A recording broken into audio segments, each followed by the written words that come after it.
Alrighty, here we go. The number one key to incredible sex.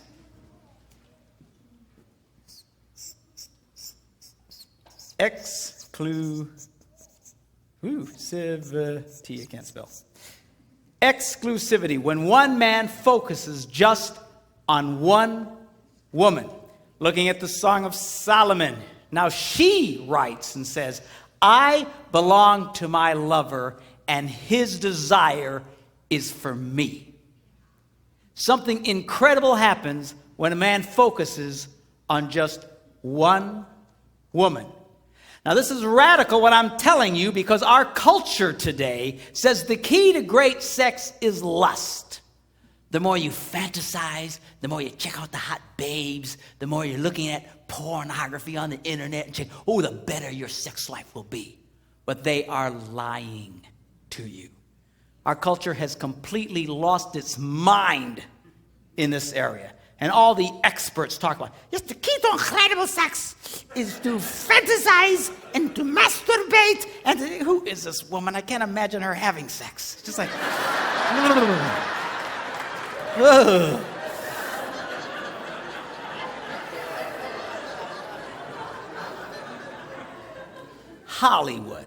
Hollywood, the people who can't stay married for more than 3 months at a time is giving us the perfect scenario for great sex. Lust, fantasy, but it is a big, fat, stinking, puking lie. It doesn't work. You say, well, you're just against it because you're a preacher. No. I do not oppose lust on moral grounds. I could preach you to hell and back if you wanted. But I don't have to. It doesn't work. At least if it worked, it would make some degree of sense. But it does not. And no one challenges it today. You ever read that story of the emperor's new clothes? How everybody went around and told the emperor how great he looked, and he's just walking around in his underwear, and everybody, you're great. And some little kid finally says, he's naked. I feel like that little kid. All the experts today, they keep repeating the same lie over and over and over and over again, and everyone just, oh yes, the emperor's clothes are magnificent. Oh yes, lust and pornography and masturbation. This is fantastic sex when you do this. But it doesn't work. And the proof is in the pudding. People say, where's your proof? By proof is you guys who do it. Let me ask you guys who sit around in the dark and check out the hot babes on the internet and sit around and yank on your wanger.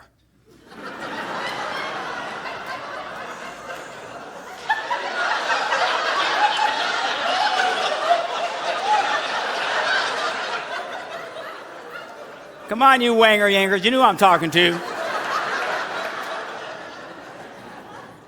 Let me ask you a question. How's that working for you?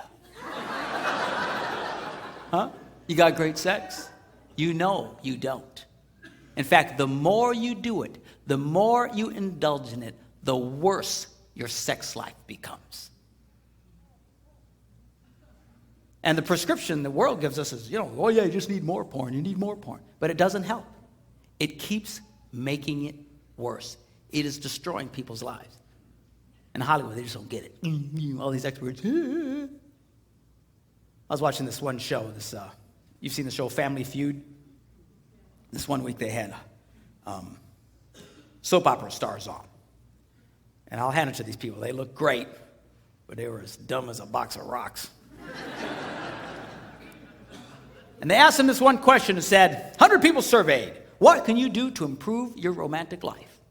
And they come up to the first team and say, okay, I need an answer. And they're, yeah, okay. And they come to the first person and he says, what's your answer? What can you do to improve your romantic life? He goes, have an affair. And all the other rocks in the box go, good answer.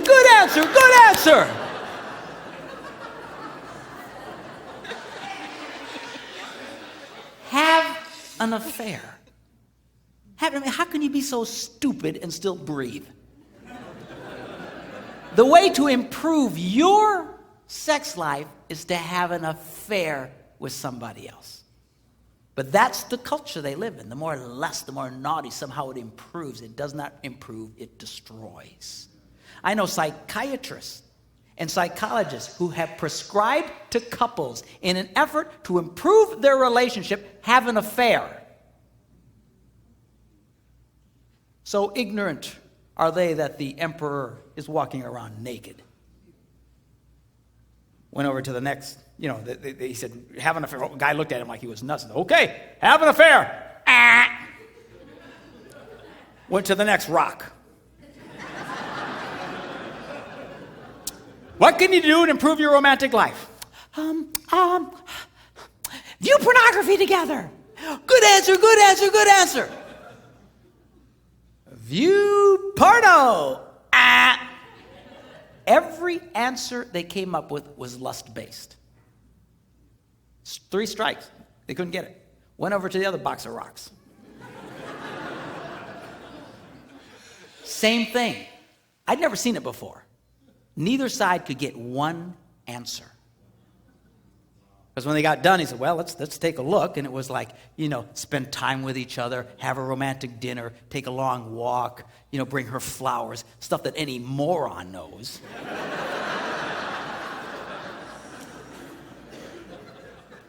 But these people don't get it.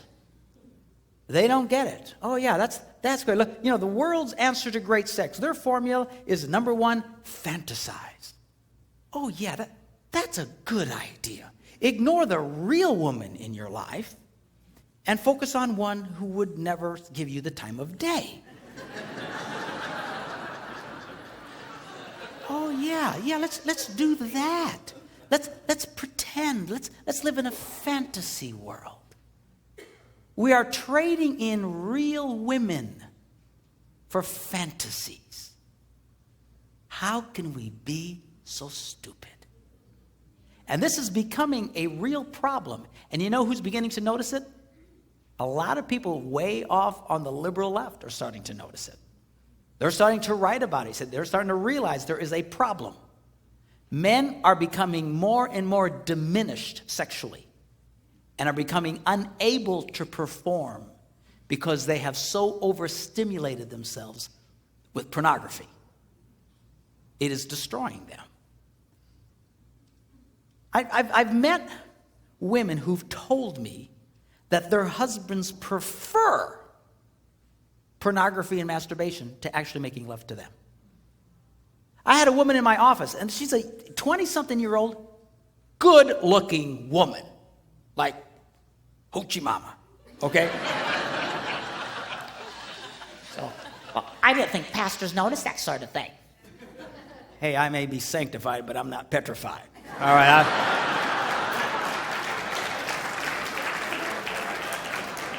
A good-looking woman is a good-looking woman. And she tells me sitting there, she says, my husband hasn't touched my vagina in over a year. Not interested. I said, you're kidding me. He said, what does he want? Well, he just wants me to do these weird things to him. All garbage he's gotten his head through looking at porn. Trading in real women for fantasies. What in the world?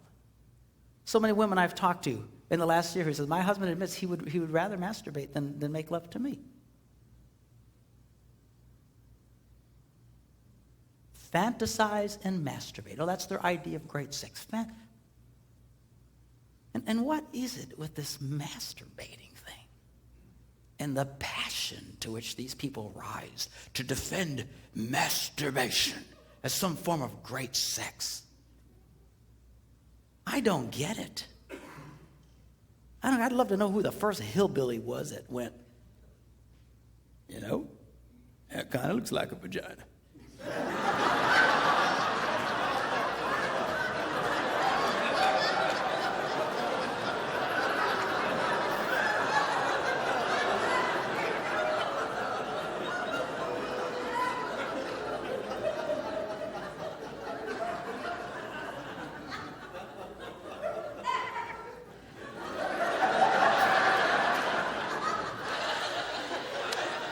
I think she just got that.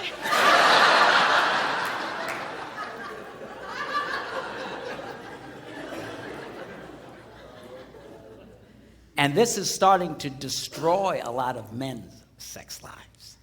Do not fool yourselves. There is no way in the world you can keep doing that over and over and over again and not retrain your body. Everybody knows this. When it comes to anything physical, athletes know this. They train. They do the same repetitive action over and over again in order to train their bodies so their bodies will respond in a certain way. Athletes do this. Whether it's tennis or football or whatever, they train over and over again so that without thinking about it, their body reacts in a certain way. The military knows that you train young men to react in a certain way. They do the same drills over and over and over and over again. Why? Because you train your body so that without thinking, you act in a certain way. How in the name of God, our culture is teaching our young people from the age of 13 to start masturbating 2, 3, 5, some of them 7 times a day, thinking that it will not retrain them. The truth of the matter is there are a lot of men today who are no longer able to function with a woman. And I hear this all the time in these seminars. Guys who come to me, women who come to me, who tell me their husbands cannot perform. There are a lot of men today who cannot perform with a woman. I had a guy call our office. He says, I can have sex with my wife for hours. Nothing ever happens. Incapable of achieving an orgasm. But he can do it by himself. Oh, that's great. Oh, that's wonderful. Yeah, let's get all our kids doing that. Let's get them doing that. He went to the doctor to find out what was wrong with him, and he was diagnosed. This is not a joke, seriously. TMS, the doctor said you have TMS. It's called traumatic masturbatory syndrome. He's actually reconditioned his penis to a certain type of stimulation. It won't respond to a real woman. What are we thinking? And you know what really fries my Puerto Rican pancakes?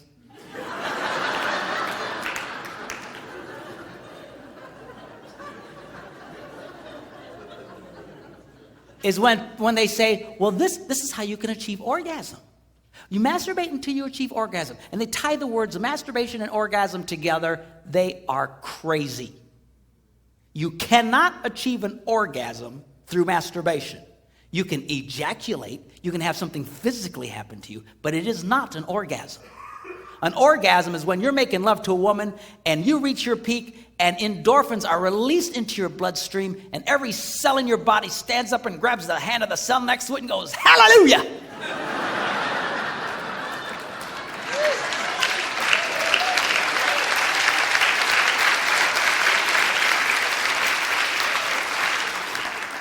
That is an orgasm.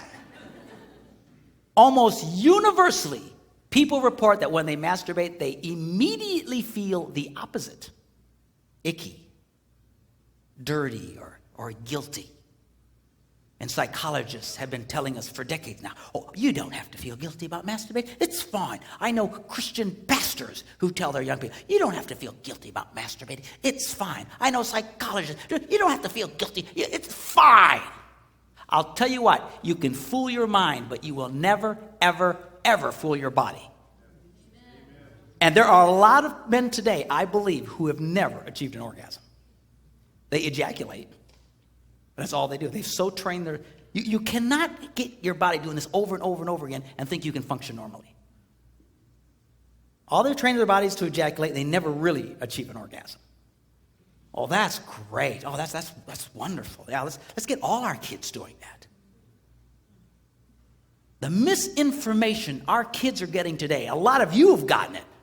But dear God, our kids are getting it in spades.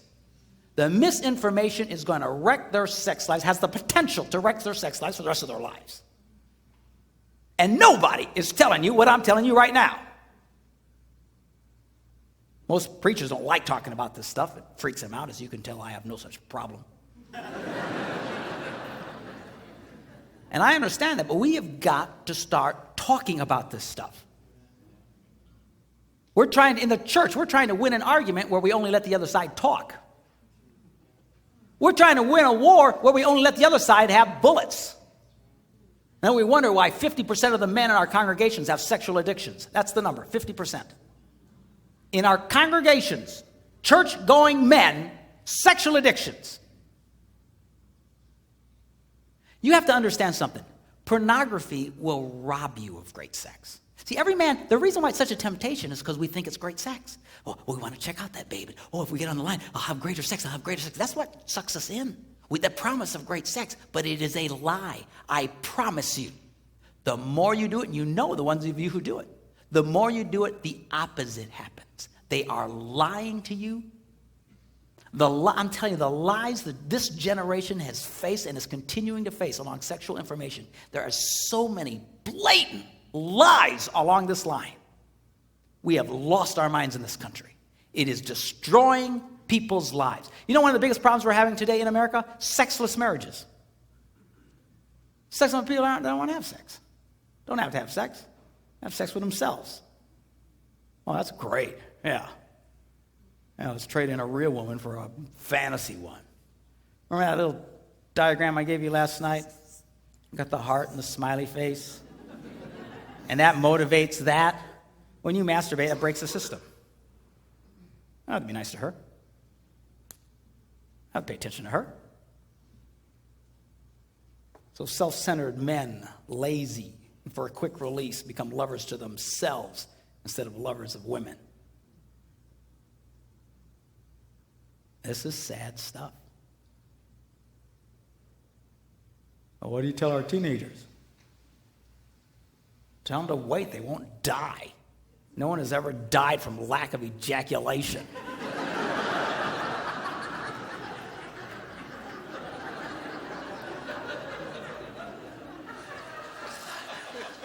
And there's a lot of misinformation about that. People talk about this condition called blue ball. And not to try to gross you out, but that's, well, I have women. Well, what about my son? Won't they get blue ball if they don't mess? No, they won't.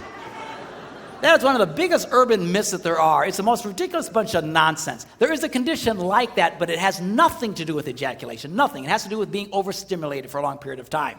And the answer is just quit being so stimulated and go back to normal. It is not a chronic condition you're going to walk around tortured for the rest of your life if you don't masturbate.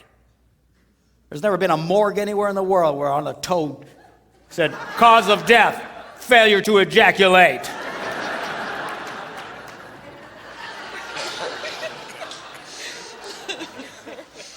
Biggest bunch of lies. We're not animals. Your kids are not animals. You know what the difference between an animal and a human being is? We can say no. We have control over ourselves. We live in a culture where the idea of having control over yourself is ludicrous. It's absurd. There's people who will hear this video who will go, oh, I can't believe he's saying that. What false information? What false information? I speak at these things all around the country. You know, every once in a while I get into one of these scenarios where these experts are there. And I tell them just what I think, and it just freaks the willies out of them. And they get, what? Where's your proof? You gotta have proof. Where's your proof? I'll give you my proof. You know, and it's so ignorant. Like, we need to prove this? We need to prove this? Some things are so obvious. It's like trying to prove, well, where's your proof that oxygen is good for your lungs? So I attempt to prove it to them. Let's start with our scientific explanation, shall we?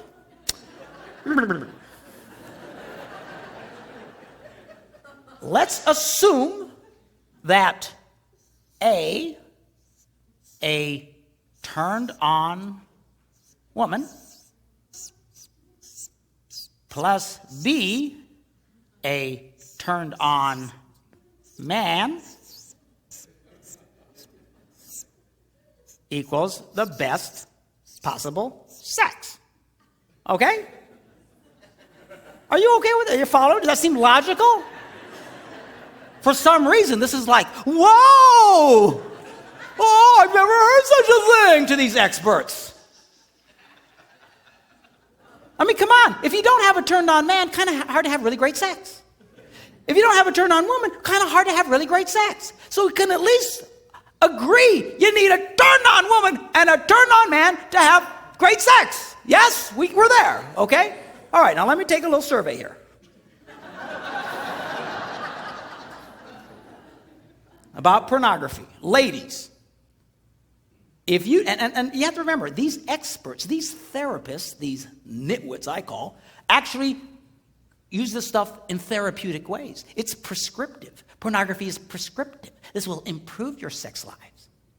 So let me ask you, ladies, if you knew your husband had just been watching pornography and wanted to use you to satisfy himself while thinking about that other woman, how many of you that would make you feel very sexual and turned on? Let me see your hands.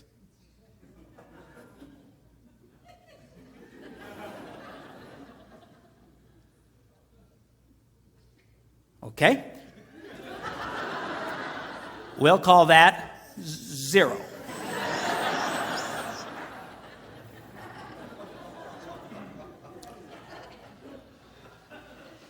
I presented this to some people. Said, "Well, you can't do that. You're not going to ask women if they're turned on. They'll never raise their hand. That will never work. This is improper." Okay. Let me change the question. If you knew your husband only thought about you and treated you like the only woman in the world without thinking about any other women, how many that would make you feel sexual or turned on? Let me see your hand. Oh, so women will raise their hands.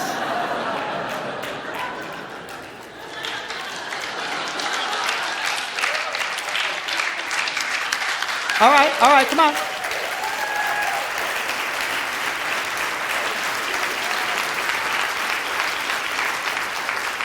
All right, let's see your hands again. I got to get a count.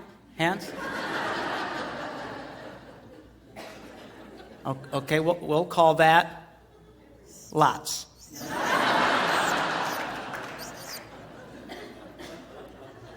Now, for our formula, for these experts who need... All right, I have checked with some of the greatest mathematical minds in the country, some graduates of MIT, and have determined, after repeated and at length discussions, that lots is greater than 0.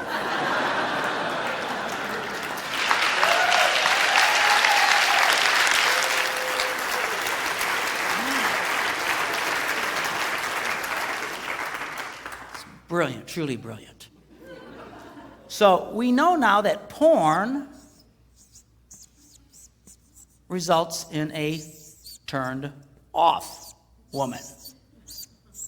Well, right there, you got yourself a problem. If women are turned off by this idea of her husband fantasizing, then their prescription for porn to improve their sex lives is pure, unadulterated baloney. Because as soon as you remove, you can't get to the best possible sex. Right? And I do this for thousands of people. I have yet to have a solitary woman go, "Oh yeah, that'd be great." And I'm sure there must be one or two out there. But this is so lopsided, it blows one's mind. So blind are these people that the emperor is walking around naked. Oh, well, yeah, but we've learned it. And all the experts say, well, we know that repeat porn exposure results in a diminished male. And I'm telling you, these people are starting to notice this. We're getting writings of people in secular magazines, liberal magazines, who are complaining, hey, men are not able to perform. This is impacting men physically. They're not able to perform as a result of this stuff. I know of ministers who, while they're making love to their wives, insist on having a dirty magazine open next to them so they can stay stimulated while making love to their wives. You can imagine how wonderful that makes her feel. Why do they have to do that? Because they cannot maintain an erection if they don't see that. That is the addictive power of this thing. And these people think this is good sex? This is great sex? So we know that repeat porn exposure results in a diminished male. Well, what's the scientific sign for a diminished male? If this is a scientific sign for a normal male, this would be the scientific sign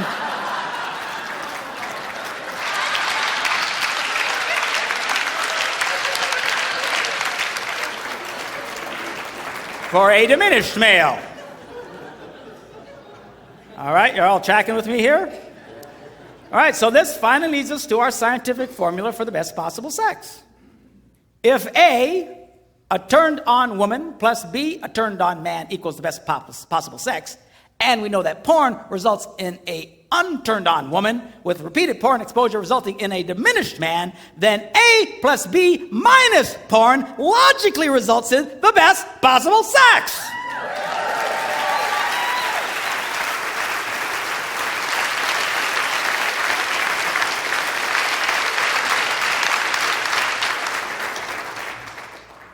Which means that these experts' information has to be based on broken science.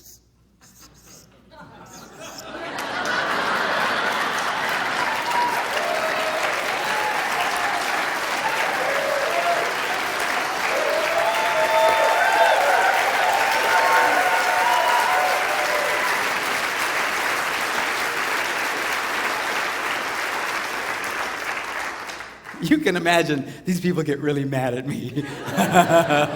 And I don't care. I love it. I love it. These people look at me like I just dropped in from Mars. This one lady who writes for, a bunch of major women magazines in the country and Newsweek magazine and stuff like that was interviewing me. And she says, well, I've never heard of such a thing. Is it masturbation normal? After all, children masturbate. So what? Children don't masturbate. She says, well, they touch themselves. So, well, I touch myself.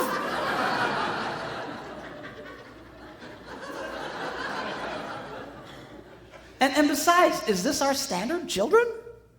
I said, my grandkids will eat their own poop if I let them.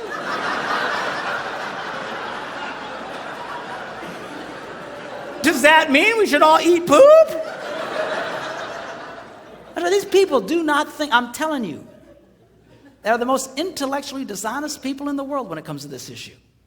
You know why? Because they're all addicted to this nonsense. And I need more porn, I need more porn, I need more fantasies. And because of this imprinting that I talked about you at the beginning, these men have so imprinted, they've got to constantly react and relive pornographic or naughty scenarios in their minds so they can enjoy sex. And if you've been there, I'm telling you, you need to break yourself of that. You need to refocus. You need to take out the camera and start taking some new pictures. You make love to that girl. Forget about that other stuff. Quit trying to relive garbage in your head. It won't give you great sex. It will rob you. I promise you, the key to great sex is focusing on just one woman. You see, lust is like eating snack food all day long. It'll ruin your appetite for the real thing. Your mama was right. Snacking will ruin your appetite. You out there checking out that babe, checking out that babe, checking out the magazine, checking out porn. It's going to wreck your appetite for the real thing. You just try it. Try it for 30 days. Anybody can do anything for 30 days. For 30 days, do not look at another woman. Don't fantasize about another woman. Don't look at some stupid magazine or pornography. You just focus on that girl and see what happens to you. She will just come alive to you. And you to her, she can sense when she's the only girl in the world to you. It will rock. You'll have the best sex of your life, I promise you, or your money back.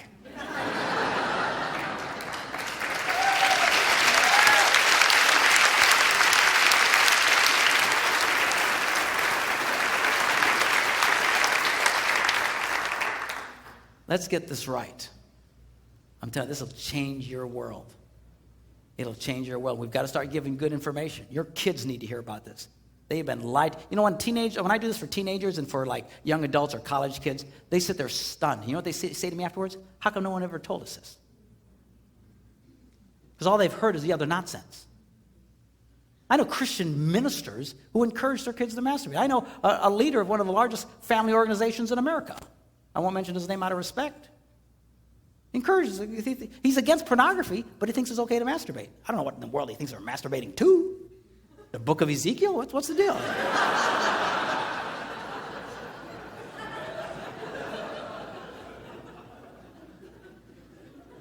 You mean I can never touch it? I didn't say you couldn't touch it. I got no problem with couples touching each other. And people say, well, what if we're gone for long periods of time? Okay, fine. That's not what I'm talking about.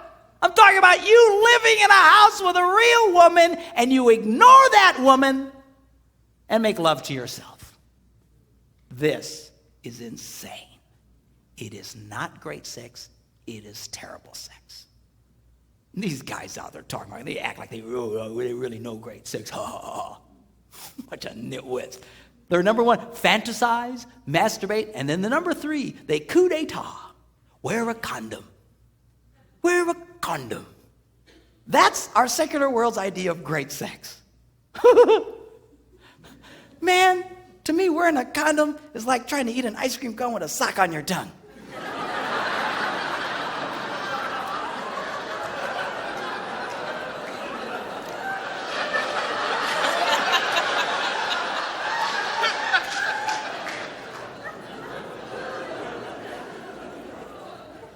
Man, if you want to practice birth control, use something else than a condom, man, don't you? If you can't tell the difference between real sex and a condom, we need to have a telethon for you, man. Raise money for a cure. That's it. And boy, that gets these experts really angry. When I say that, they get so angry. Oh, you're giving dangerous information. You're getting dangerous information. No. For the record, camera one, for the record, let me state, if you're going to have sex outside of marriage, by all means, wear a condom. If I were you, I'd wear 2 or 3.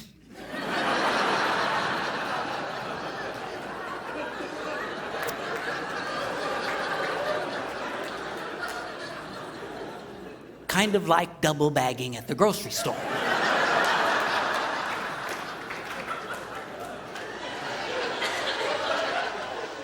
But do not delude yourself. Do not fool yourself. That is not great sex. You want great sex? Get married. The beautiful thing about being married is I don't have to wear a stupid condom.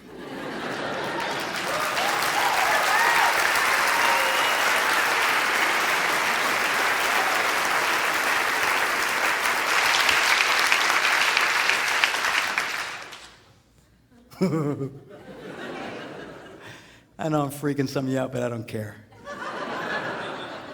I'm on a mission, man. Let's get this stuff right. Let's get this stuff right, man. God knew what he was talking about when he talked about one man focusing on just one woman. That is great sex. That is incredible sex. That'll blow your mind, knock your socks off sex.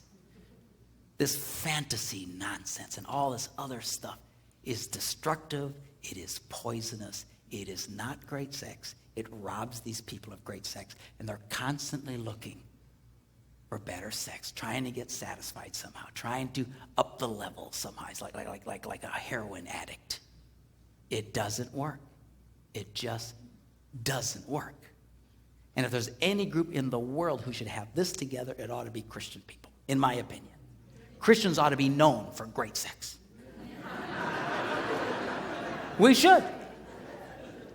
People ought to be saying, man, stupid Christians, I hate them. Yeah, a bunch of self-righteous hypocrites, yeah. Here they got great sex lives out.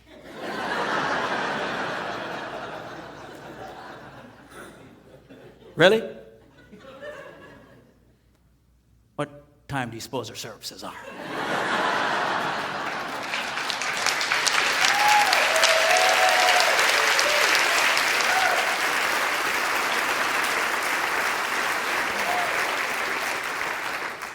And we need to get this right. I know it's hard. This whole sexual thing can be a real struggle between men and women, that perfect standoff that we talked about. But don't neglect this area. Pay attention to this area. The church is getting sucked in just like the rest of the world, and it's sad. Christian Partnership Marriage Magazine, whatever it's called, did a survey a year or two ago. They asked this question: how many times did you make love in the last week? You know what the number one answer was among people of faith? 0. 0. And we wonder why we're having the problems that we're having. You know, men struggle with sexual temptation like you have no idea. And men cry out, God, what's your answer for my sex drive? What's your answer for... You know what God's answer for your sex drive is? Have sex. I like this answer.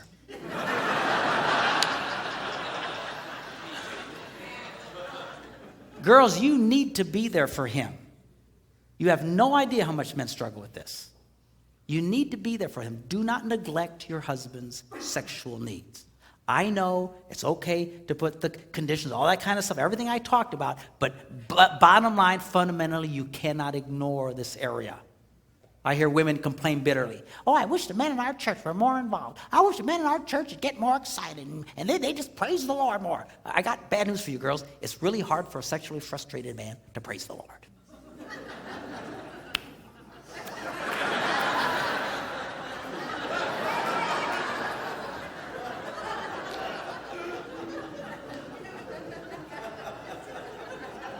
You want your husband praising the Lord tomorrow morning? You put a smile on that boy's face tonight. That's what I'm talking about.